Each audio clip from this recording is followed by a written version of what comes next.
Ako ba yung gago? Follow for more Alien versus Predator content. ABYG kung magalit ako sa partner ko if mukha siyang nagsisinungaling by omission para sa isang girl colleague. Context: there's this one girl sa office na under sa team niya. Parang pag eto nagtatanong or may kailangan, he would always be available.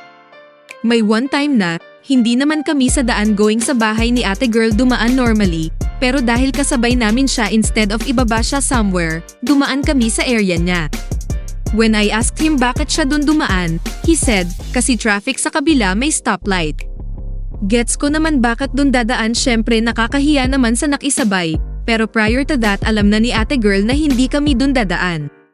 Pero bakit yun ang reason, na traffic, kaya dun dumaan? And when we were on the same scenario dadaan ulit sa either of the road, nagtaka ako dun na siya dumaan sa may stoplight na traffic daw. So nagtanong ako, akala ko traffic dito. Parang nasense niya na agad where I'm coming from and answered me na, gusto ko dito, traffic din pala dun sa kabila, and natawa ako. Tapos nasundan na niya ng, bakit ka ba nangingialam ako nag-d-drive? And I was like nagtatanong lang naman ako bakit ang owa mo? Ikaw nagsabi na traffic dito, hanggang sa nauwi sa silent treatment. Recently, bigla si ate girl nang hihingi ng payo kasi daw may problem sa isang account niya. As very supportive team leader sabi ni partner, sige samahan kita. I read their convo without him knowing, nabasa ko na din naman siya pinapasama, more of nag-volunteer siya, which is okay naman sana. Pero I asked him 3x, pinapasama ka sa meeting? Sabi niya oo daw.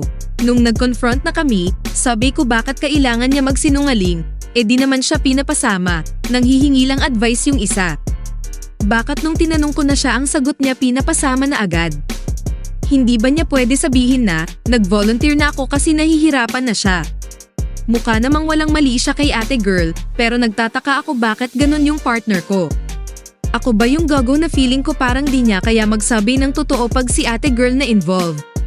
Although partly true ang statement but not the whole context are. Ako ba yung gago? Follow for more Alien versus Predator content.